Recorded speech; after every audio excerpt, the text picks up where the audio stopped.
Assalamualaikum Assalamualaikum. warahmatullahi Assalamualaikum warahmatullahi wabarakatuh. wabarakatuh.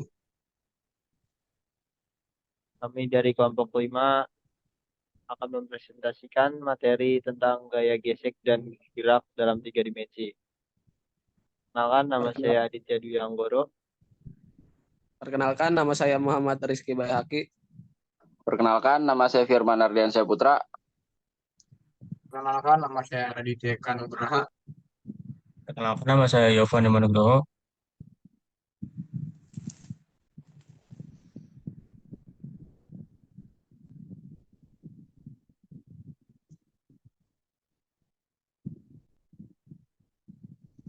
Gaya gesek.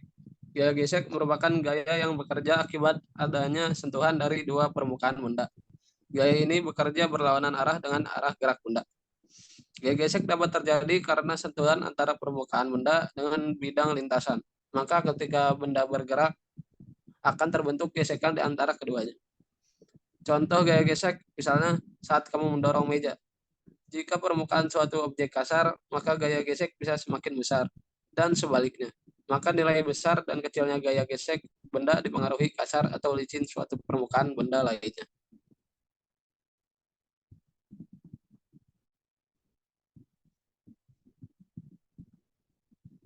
Rumus gaya gesek. Berikut ini rumus yang digunakan untuk mengatur gaya gesek yang terjadi pada suatu benda. F sama dengan koefisien dikali N. Keterangan. F sama dengan gaya gesek koefisien gaya gesek, N sama dengan gaya normal.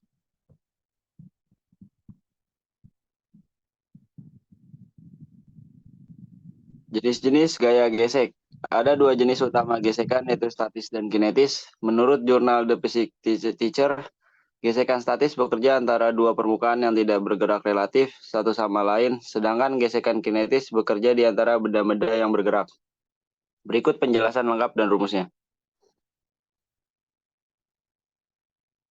Gaya ini bekerja saat permukaan kedua benda bersentuhan, tidak saling bergeser, jadi besar gaya statis.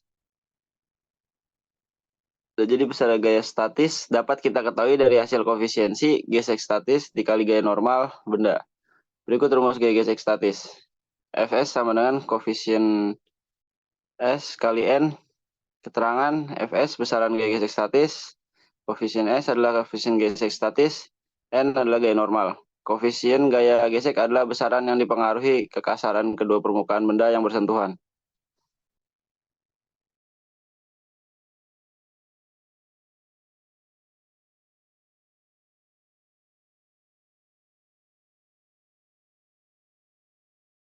Gaya gesek kinetik.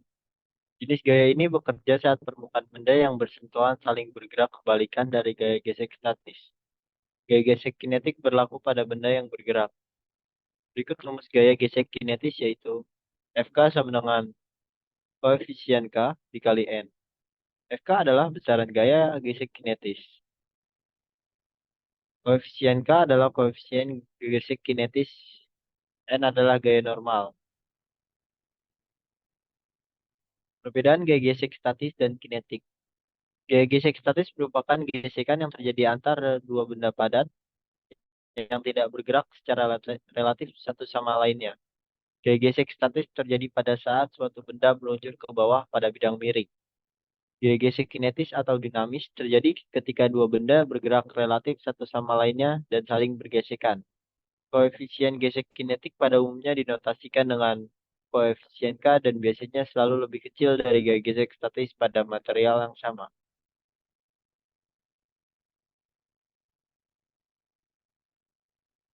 Aplikasinya di kenyataan. Pertama, ban mobil yang melaju di jalan beraspal dapat dikendalikan dengan baik karena pada saat pengoperasiannya terjadi gaya gesekan antara permukaan aspal dan ban mobil. Dua, saat mendorong atau menarik sebuah benda, maka akan terjadi sebuah gaya gesek antar permukaan lantai dan permukaan benda. Hal ini tentunya memudahkan untuk memindahkan lokasi benda dan lain-lain. Contoh soalnya, Balok kayu bermassa 100 kg diletakkan di lantai dan ditarik dengan koefisien gaya statis kotak dengan lantai 0,5 gravitasi sama dengan 9,8 m per s. Berapa besar gaya gesek statisnya? Penyelesaiannya diketahui M sama dengan 100 kg dan koefisien S sama dengan 0,5, gravitasi sama dengan 9,8 m per s. Ditanyakan Fs. Jawab. Fs sama dengan koefisien S dikali Newton. Koefisien S dikali M dikali G. 0,5 dikali 100 kg dikali 9,8 m per s sama dengan 490 Newton.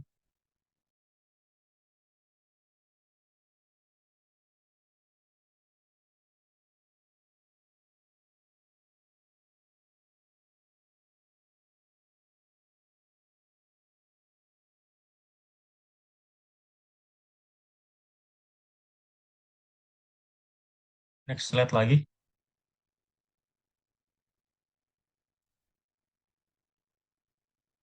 Gerak tiga dimensi. Gerak dua dimensi dapat dimodelkan dengan sebuah partikel yang bergerak pada suatu bidang. Sedangkan gerak tiga dimensi dapat dimodelkan sebagai sebuah partikel yang bergerak di dalam suatu ruang. Gerak tiga dimensi sering dijelaskan menggunakan koordinat kartesian tiga dimensi, yaitu X, Y, dan Z, untuk menggambarkan posisi dan pergerakan objek dalam ruang tiga dimensi. Posisi dan perpindahan. Vektor posisi partikel yang bergerak dalam satu bidang XY dapat dinyatakan sebagai berikut. R sama dengan XI plus YJ. Lalu yang kedua ada, jika partikel bergerak dalam suatu ruang X, Y, Z, maka persamaan satu dapat dikembangkan menjadi persamaan dua sebagai berikut. R sama dengan XI plus YJ plus DK. Dengan K adalah vektor satuan pada arah sumbu Z.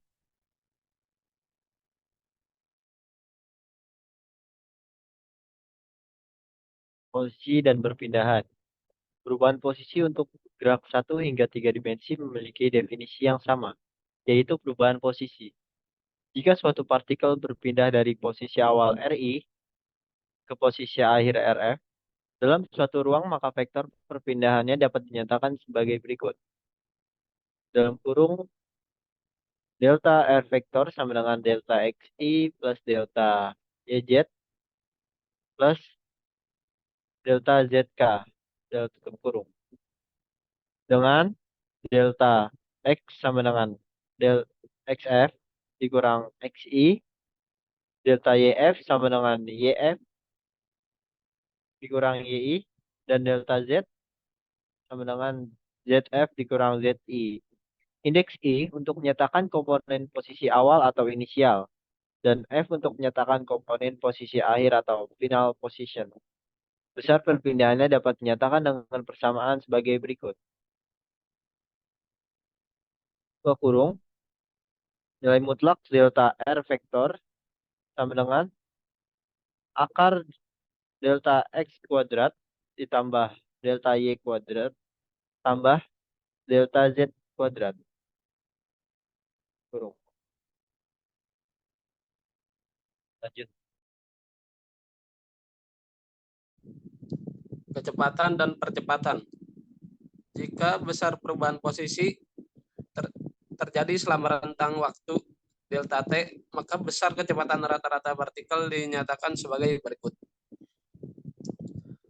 Vektor V sama dengan delta R per delta T sama dengan delta X per delta T I ditambah delta Y per delta T J plus delta Z per delta T K. Sedangkan kecepatan sesaat partikel dapat diturunkan dari fungsi posisi terhadap waktu. Vektor V sama dengan D vektor R per dt sama dengan dx per dt I plus dy per dt J ditambah dz per dt K sama dengan V xi plus V yj plus V zk. Untuk gerak dengan percepatan konstan, kecepatan partikel dapat dinyatakan sebagai VF sama dengan VI ditambah AT. Sehingga untuk gerak 3 dimensi kecepatannya dapat dinyatakan sebagai persamaan 6 dan 7.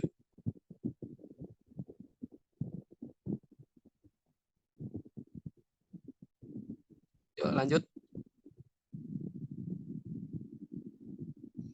Kecepatan dan percepatan. Vektor F, vektor V, F sama dengan Vx plus Ax T I plus dalam kurung Vx plus AYT tutup kurung J ditambah buka kurung Vx tambah AZT tutup kurung K. Vektor Vf sama dengan buka kurung Vxi ditambah Vyj ditambah Vzk tutup kurung ditambah buka kurung Axi ditambah Ayj ditambah Azk tutup kurung T. Jika besar kecepatannya tidak tetap, maka besar kecepatan rata-rata partikel dapat dihitung dengan membagi besar perubahan kecepatan yang terjadi pada selang waktu tertentu. Vektor A sama dengan delta vektor V per delta T sama dengan delta V X per delta T I ditambah delta V Y per delta T Y ditambah delta V Z per delta T K tutup kurung. Percepatan sesaat dapat diturunkan dari fungsi kecepatan terhadap waktu. Vektor V sama dengan D vektor V per dt sama dengan dvx per dt I ditambah dvy per dt j ditambah dvz per dt k sama dengan vxi ditambah cj ditambah vzk.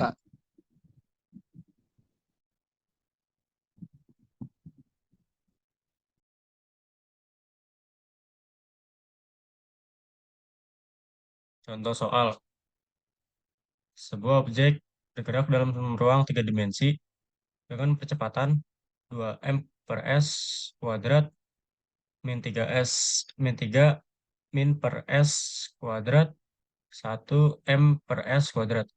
Dan kecepatan awal 5m per s, 2m per s, dan min 3m per s. Tentukan kecepatan dan posisi objek setelah 4 detik. Solusinya itu yang pertama, tentukan kecepatan akhir menggunakan rumus kecepatan akhir sama dengan kecepatan awal lalu percepatan dikali waktu. Kecepatan akhir sama dengan 5m per s, 2m per s, min 3m per s ditambah 2m per s kuadrat min 3m per s kuadrat 1m per s kuadrat dikali 4s. Lalu sama dengan hasilnya itu kecepatan akhir sama dengan 13m per s min 10m per s 1m per s. Lalu ada solusi kedua. Yang kedua, tentukan posisi akhir menggunakan rumus posisi akhir. Sama dengan posisi awal ditambah kecepatan awal dikali waktu. Ditambah 1/2 percepatan kali waktu kuadrat. Sama dengan posisi akhir sama dengan 0m, 0m, 0m ditambah 5m per s, 2m per s, min 3m per s dikali 4s ditambah 1/2 2m per s kuadrat, min 3m per s kuadrat, 1m per s kuadrat dikali 4s kuadrat. Hasilnya itu posisi akhirnya 52m, min 32m, min 3m.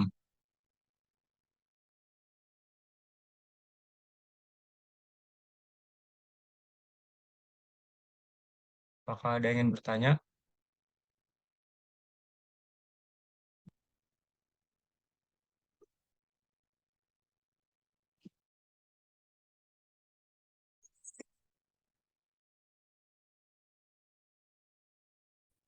Jika tidak ada yang ingin bertanya, bisa saya cukupkan.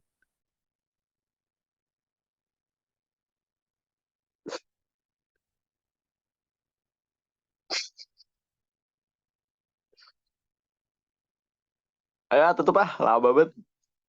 Baik, jika tidak ada, kurang lebih mohon maaf. Wassalamualaikum Assalamualaikum warahmatullahi warahmatullahi wabarakatuh. Warahmatullahi wabarakatuh.